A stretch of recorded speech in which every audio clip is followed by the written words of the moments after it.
Brésil a déclaré la guerre à l'Allemagne et à l'Italie le 22 août 1942, après le naufrage de 5 navires de Brésiliens cette semaine-là, causant environ 600 victimes, malgré l'offensive déjà connue de l'Axe contre nos côtes et la détérioration progressive de nos relations avec ces pays. Beaucoup de gens ont encore tendance à dire que ce sont les Américains qui ont secrètement coulé nos navires pour nous entraîner dans la Seconde Guerre mondiale. Cette histoire de bistrot persiste encore malgré le manque de preuves. Alors aujourd'hui, nous allons creuser en profondeur, désolé pour le jeu de mots, pour vérifier qui a vraiment coulé les navires brésiliens pendant la Seconde Guerre mondiale. Dans les années 30, le Brésil se relevait lentement de la forte chute du prix du café due à la crise boursière en 1929. Getúlio Vargas, arrivé au pouvoir au Brésil en 1930, a rompu avec le lien historique du gouvernement avec les élites agraires du Minas Gerais et de São Paulo. Il a fixé l'industrialisation et le développement du commerce comme principaux objectifs de croissance au Brésil. Mais pour cela, il lui faut des partenaires étrangers pour fournir au Brésil machines et produits industriels. Il n'y avait qu'un seul problème, le Brésil était pauvre. Quand je dis pauvre, c'est parce que le Brésil n'avait pas beaucoup d'or, et l'étalon or était la norme du commerce international à l'époque. Un nouveau scénario a émergé dès 1933 quand Hitler prit le pouvoir en Allemagne et réindustrialisa vite le pays. Cette nouvelle situation a profité au Brésil. L'Allemagne lui a offert ce qu'on appelait le Mark American Standard Code for Information Interchange, Ausländer sur le continent européen ou système de compensation du commerce extérieur. Ce système permettait de réaliser d'importantes quantités d'achats internationaux, même si le pays ne possédait pas une grande quantité d'or. La Banque du Brésil ouvrait un compte à la Reichsbank et inversement. Un acheteur brésilien choisissait par exemple des camions dans le catalogue allemand et payait en monnaie nationale. Cette monnaie truntel était convertie en crédit qui arrivait en Allemagne. En Allemagne, un commerçant achetait de la laine, du café ou une matière première brésilienne en payant aussi en monnaie nationale. Et cela était débité des crédits que l'Allemagne possédait. De cette façon, les deux pays ont fini par augmenter énormément leurs relations commerciales bilatérales.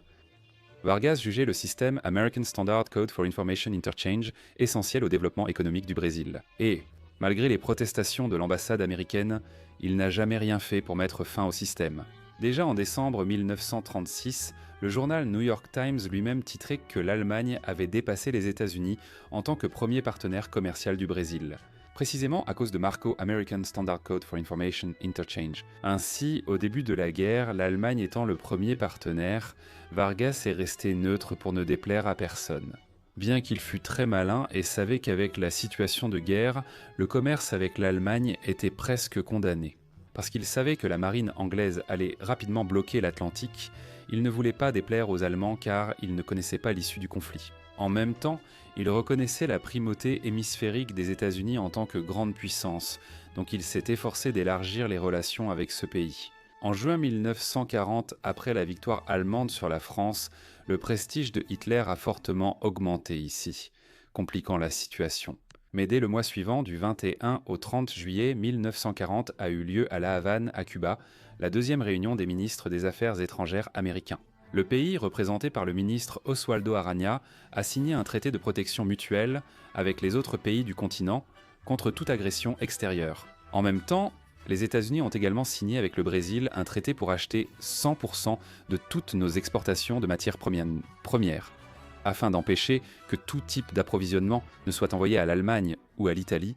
Getúlio Vargas était très satisfait de cette situation, et nos relations avec l'Allemagne ont chuté de façon drastique. Le 22 mars 1941, le Brésil a subi sa première attaque pendant la guerre. Le navire Taubaté, qui naviguait en Méditerranée orientale de Chypre vers Alexandrie, a été bombardé par la Luftwaffe. Le témoignage de son capitaine, Mario Fonseca Tinoco, rapporte que le navire portait le drapeau brésilien peint des deux côtés de la coque, et que lui-même avait hissé le drapeau blanc sur le mât principal. L'avion allemand a continué à mitrailler le navire. L'attaque n'a pas coulé le Taubaté, mais a causé la mort du premier Brésilien de la Seconde Guerre mondiale, le marin José Francisco Fraga, mitraillé sur le pont. Les membres d'équipage brésiliens ont signalé l'attaque au consulat brésilien à Alexandrie et le ministère des Affaires étrangères à Rio de Janeiro a demandé des explications à l'ambassade d'Allemagne, qui est restée complètement silencieuse. Depuis septembre 1940, les États-Unis avaient accru leur présence sur le continent américain. Ils ont signé avec le Royaume-Uni un accord pour obtenir des bases dans les Caraïbes, Guyane et Terre-Neuve. En juin 1941, ils ont commencé à occuper militairement l'Islande et, le mois suivant, en juillet 1941, ils ont signé avec le Brésil un accord leur permettant d'occuper les bases de Recife et de Natal, qui seraient eux utilisées dans la lutte anti-sous-marine. Pendant cette période, le Brésil coopérait déjà avec les États-Unis, fournissant des matières premières, surtout du caoutchouc, crucial pour le programme Prêt-Bail. Le programme Prêt-Bail, lancé en mars 1941 de cession de matériel de guerre, était alors déjà à son apogée, fournissant des armes au Royaume-Uni et, maintenant, aussi à l'Union soviétique. Dans cette situation, les Américains fournissaient des armes à leurs grands ennemis et aussi au Brésil. Hitler a constaté qu'après l'entrée officielle des États-Unis dans la Seconde Guerre mondiale, suite à l'attaque de Pearl Harbor, la production d'armement allait fortement augmenter. Il a utilisé cette raison pour déclarer la guerre aux États-Unis le 11 décembre et a immédiatement commencé à attaquer leurs routes d'approvisionnement maritime. Et comme une grande partie de ces lignes d'approvisionnement passaient par le Brésil, notre littoral est rapidement devenu une cible prioritaire pour les Allemands. Entre le 15 et le 28 janvier 1942, la troisième réunion des chanceliers américains a eu lieu à Rio de Janeiro. Le dernier jour de l'événement, Oswaldo Aranha a annoncé la rupture des relations du Brésil avec les puissances de l'Axe. Ce fait a été répondu par Berlin et Rome par l'autorisation de transformer les navires brésiliens en cibles de haute priorité. Et c'est justement lors de la première action allemande contre les États-Unis, l'opération Pockenschlag, ou roulement de tambour, en février 1942. Les premiers navires brésiliens ont coulé au large de l'État de Virginie, aux États-Unis. Le cargo Buarque a été coulé le 15 février 1942 et l'Olinda 3 jours plus tard, tous deux par le sous-marin allemand U-432 du capitaine-lieutenant Heinz Otto Schütze. Il est important de noter que cet effort sous-marin contre le Brésil n'était pas un caprice de l'Allemagne contre notre pays, mais bien un effort naval coordonné de l'Axe. C'est bien ça, j'ai dit l'Allemagne et l'Italie. Allez, avoue que tu aimes cette vidéo. Si c'est le cas, alors mets un pouce bleu et abonne-toi à la chaîne. Il y a encore plein de bonnes choses à venir. La Regia Marina, la marine de guerre italienne, bien qu'elle soit confinée en Méditerranée par les deux extrémités contrôlées par l'Angleterre, a réussi à faire passer plusieurs de ses grands sous-marins océaniques par Gibraltar et à obtenir une base à Bordeaux, en France, pour les opérer. C'était la Beta Somme, ou Bordeaux Sommet Ghibli, commandée par l'amiral Angelo Parona, qui répondait directement à Karl Dönitz à Berlin. Ainsi, il n'est pas surprenant que le prochain navire brésilien coulé, le Cabedelo dans l'Atlantique Nord, l'ait été par le sous-marin Da Vinci, sous le commandement du capitaine Gianfranco Gazzana Priaroggia, le 25 février. Ce naufrage d'ailleurs fut le premier à enregistrer un grand nombre de pertes, 54 personnes, soit tout l'équipage du Cabedelo. Par la suite, les naufrages de navires brésiliens ont persisté à un rythme soutenu en Amérique du Nord ou dans les Caraïbes. Cela a duré jusqu'au 18 mai quand le sous-marin italien Barbarigo, sous le commandement du capitaine Enzo Grossi, torpilla le navire brésilien commandant l'IRA près du Rio Grande do Norte. Bien que le navire n'ait pas coulé, il a donné l'alerte de la présence de sous-marins ennemis sur notre littoral.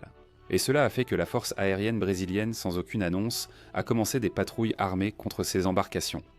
4 jours après l'attaque, le 22 mai, un B-25 de la force aérienne brésilienne, piloté par le capitaine Osvaldo Barbarigo, futur pilote de chasse avec le Santa Pua en Italie, a aperçu le Barbarigo et l'a attaqué sans hésiter. Ce serait la première action du Brésil pendant la Seconde Guerre mondiale. Alors que le pays était encore officiellement neutre, Pamplona a survolé le sous-marin à 300 mètres et a largué 10 bombes de 45 kg. Enzo Grossi a riposté avec le feu de mitrailleuse de ses canons de pont.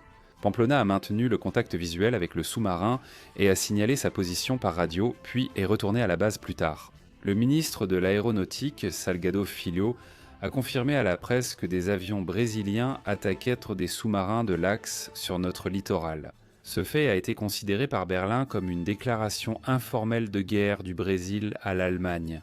Nous arrivons au point principal, les naufrages de août 1942 qui ont poussé Getúlio Vargas à déclarer la guerre à l'Allemagne et à l'Italie. Ici, les théoriciens du complot affirment que les naufrages étaient des opérations secrètes américaines pour impliquer le Brésil dans la guerre. En août 1942, le Brésil coopérait déjà avec tout ce que voulaient les États-Unis.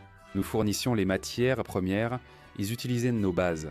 D'ailleurs, l'échange culturel entre les deux pays était intense. Même Walt Disney s'est venu à Rio de Janeiro où il a créé Zecler et Carioca, un personnage brésilien, spécifiquement conçu pour attirer notre sympathie. Mais bon, d'accord. Discutons donc le cœur du problème, les naufrages des 16 et 17 août 1942. Tout commence lorsque le U-507, un sous-marin océanique de type 9C, quitte le port français de Lorient. Pour sa troisième patrouille sous le commandement du corvette-capitaine Haro Chart, le 4 juillet 1942. Le 7 août, après une patrouille infructueuse dans l'Atlantique central, il a demandé par radio à Berlin l'autorisation de patrouiller la côte brésilienne. Le lendemain, il a reçu l'autorisation de se diriger vers Recife, siège de la 4e flotte américaine. Ce qui se passe ensuite reste encore un peu flou, car Chart n'est pas allé à Recife. Il a désobéi aux ordres et a navigué vers la côte nord de Bahia où, à minuit 12, le 16 août, il a torpillé avec 2 torpilles. Le navire Baipendi naviguait feu éteint à seulement 20 milots de notre côte et transportait un total de 306 personnes à bord. Parmi eux se trouvaient 16 officiers et 125 soldats qui composaient l'effectif du 7e groupe d'artillerie de DOS, qui était en cours de transfert de Rio de Janeiro à Recife. Les 2 torpilles lancées contre le Baipendi ont frappé de plein fouet la muraille du navire. Il a coulé en moins de 5 minutes, emportant avec lui 270 personnes.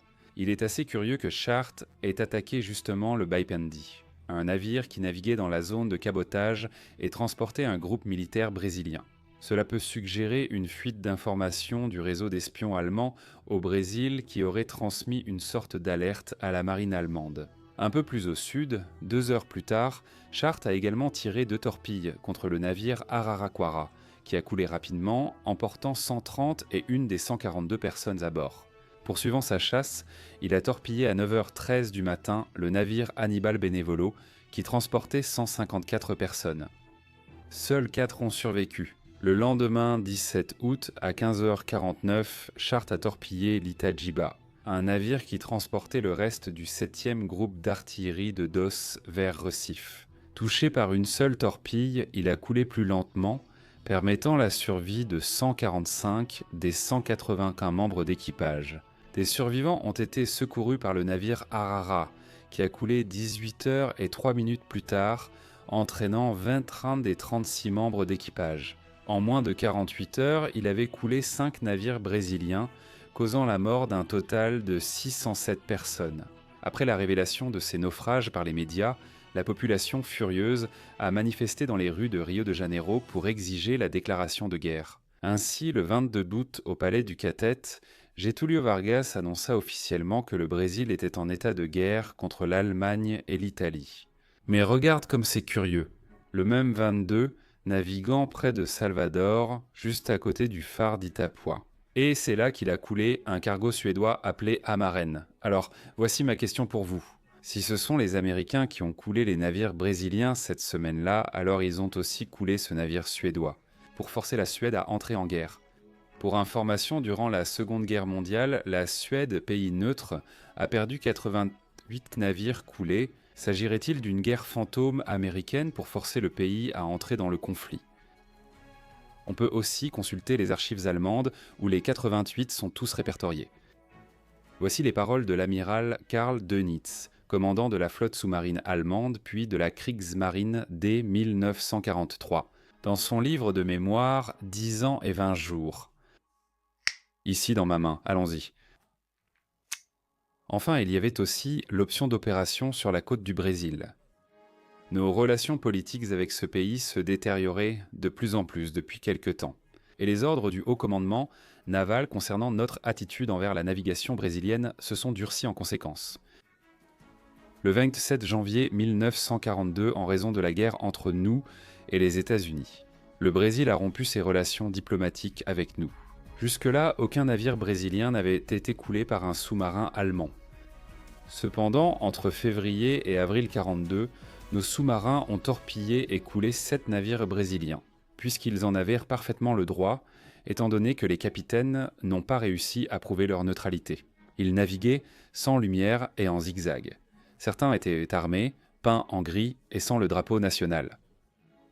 Ensuite, de plus en plus de navires brésiliens furent équipés d'armes jusqu'à ce que toute la flotte le soit.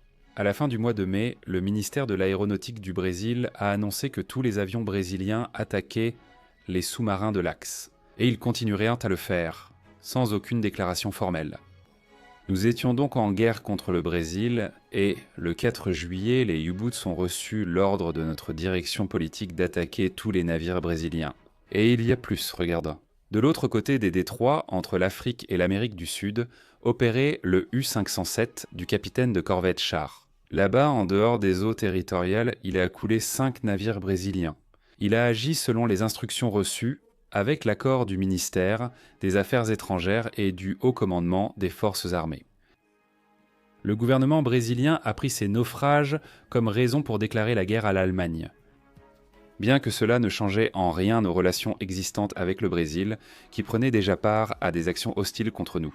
C'était sans doute une erreur de pousser le Brésil à une déclaration officielle. On aurait dû nous conseiller d'éviter cela politiquement. Le commandant des sous-marins, cependant, et le capitaine du U-boot en question, en tant que membre des forces armées, n'avaient pas d'autre choix que d'obéir aux ordres qu'il avait leur reçus. Ce n'était pas à eux de peser et de mesurer les conséquences politiques. Bon, les gars, c'est bien clair, d'accord? Les propos de Dönitz sont clairs. La détérioration des relations entre le Brésil et l'Allemagne, début 1942, a mené à une escalade des agressions, conduisant à la déclaration de guerre en août. L'examen des preuves documentaires va dans le sens de cette analyse, parce que l'implication stratégique croissante du Brésil avec les États-Unis et son éloignement progressif de l'Allemagne et de l'Italie ont conduit à une montée des tensions. Ce qui a mené à la belligérance, au final, s'ajoute aux preuves matérielles et aux documents. 11 sous-marins de l'Axe ont été retrouvés coulés sur la côte brésilienne, dont l'U-513 au large de Santa Catarina il y a quelques années, parmi 11 sous-marins coulés sur ce littoral. Il est difficile de nier qu'un important effort naval avait été lancé contre nous. Ce qui est difficile, c'est de nier l'auteur d'un crime à un individu qui n'a jamais nié avoir commis ces actes. La marine allemande et la marine italienne ont, depuis cette époque, tenu des registres de tous les naufrages de navires brésiliens qu'elles ont provoqués. Et tout cela est disponible pour consultation sur Internet. D'ailleurs, je vais laisser quelques liens ici dans la description. Et si cette vidéo vous a plu, allez-y, mettez un pouce bleu, abonnez-vous à la chaîne et appuyez sur la cloche pour recevoir les notifications. Dès que je publierai d'autres vidéos, je vais m'arrêter ici. Je vous remercie encore une fois de votre fidélité et je vous envoie dans cette une grosse accolade de la part de SDG